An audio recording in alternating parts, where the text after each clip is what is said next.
कोलकाता के अर्जिकर medical college एवं अस्पताल में चिकित्सक छात्रा के साथ दुष्कर्म और हत्या के विरोध में आसनसोल दक्षिण की विधायक सह भाजपा प्रदेश सचिव राज्य अग्निमित्रा पॉल के नेतृत्व में भारतीय जनता युवा मोर्चा की तरफ से सोमवार आसनसोल नगर निगम मोड़ के सामने पथाव रोध कर विरोध प्रदर्शन किया गया। मौके पर भारतीय जनता पार्टी के जिला अध्यक्ष बप्पा चटर्जी सहित बड़ी संख्या में भारतीय जनता युवा मोर्चा के कार्यकर्ता और समर्थक उपस्थित थे।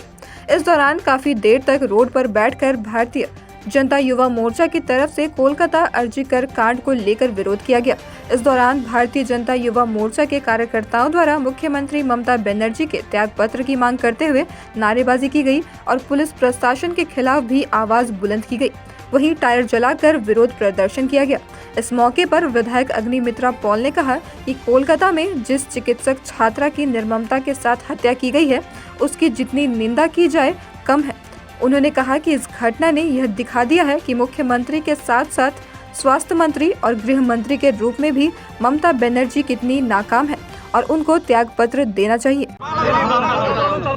বাংলা তো বললাম। আমরা আজকে এখানে আসানসোল জেলা যুব মোর্চার তরফ থেকে আজকে আরজিকরের জন্য এই আন্দোলন। আরজিকরের আমাদের অভয়া বলুন, তিলোত্তমা বলুন, কাদম্বিনী বলুন, আজকে আমাদের বাড়ির মেয়ে, আমাদের বোন, আমাদের মেয়ে, তাকে যেভাবে ধর্ষণ করে খুন করা হয়েছে এবং প্রতিদিন পশ্চিমবঙ্গে মহিলাদের ওপর যেভাবে আক্রমণ হচ্ছে, আজকে তার প্রতিবাদ করে আমরা আজকে এই অবস্থান বিক্ষোভ করেছি। আমরা আমাদের প্রতিবাদ জানিয়েছি এবং আমাদের এবং পশ্চিমবঙ্গের মানুষের একটাই দাবি, মুখ্যমন্ত্রী মমতা বন্দ্যোপাধ্যায়, পুলিশ মন্ত্রী মমতা বন্দ্যোপাধ্যায়, স্বাস্থ্যমন্ত্রী মমতা বন্দ্যোপাধ্যায়, স্বরাষ্ট্রমন্ত্রী মমতা বন্দ্যোপাধ্যায়কে এই দায় নিয়ে, এই যে দায়, এই অভয়ার মৃত্যুর দায় নিয়ে পদত্যাগ করতে হবে। আমাদের মনে হয় যে আমাদের অভয়া আরজি করে যে দুর্নীতি চলছে, যার খবর আমরা পেয়েছি, যেখানে বলা হচ্ছে যে আজকে কোটি কোটি টাকার দুর্নীতি, সেই দুর্নীতির কথা আজকে বোধহয় জানতে পেরে গেছিল অভয়া, যে কারণে তাকে খুন করে দেওয়া হয়েছে।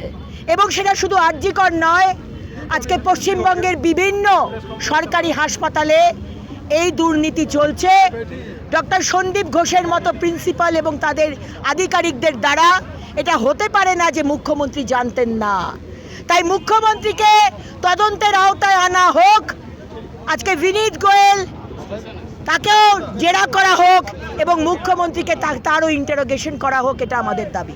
একটা মহল থেকে প্রশ্ন আসছে যে সিবিআই তদন্ত ধীর গতিতে চলছে, এখনো কাউকে গ্রেফতার করতে, কাউকে ছাড়া হবে না।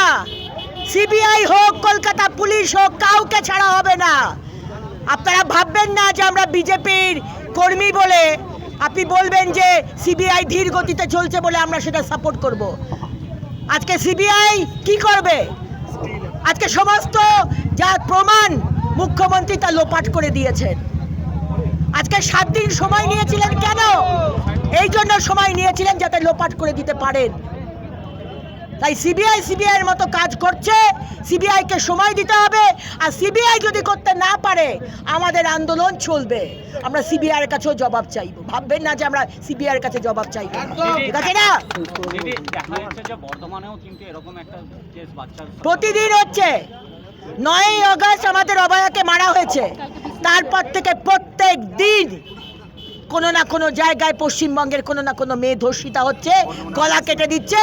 বীরভূমে একজন গৃহবধূকে ধর্ষণ করেছে টিএমসির নেতা এবং ধর্ষণ করে বন্দুকের নল তার যৌনাঙ্গে ঢুকিয়ে দিয়েছে। কি বলবেন আপনি? আর তার 4 বছরের সন্তান দাঁড়িয়ে দাঁড়িয়ে দেখেছে তার মা ধর্ষিতা হচ্ছে। এর দায় মুখ্যমন্ত্রীকে নিতে হবে। মুখ্যমন্ত্রী, আপনি ব্যর্থ। আপনি আমাদের মহিলাদের সুরক্ষা দিতে পারছেন না। আপনি মহিলা কেন, আপনি কোনো নাগরিককে সুরক্ষা দিতে পারছেন না, কারণ এখানে ল অ্যান্ড অর্ডার নেই।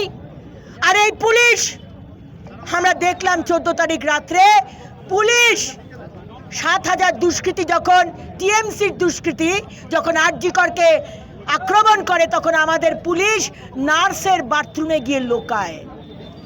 আমরা দেখেছিলাম পুলিশ টেবিলের তলায় লুকোতে, 14 তারিখ দেখলাম আমাদের নার্সের বাথরুমে পুলিশকে লুকাতে।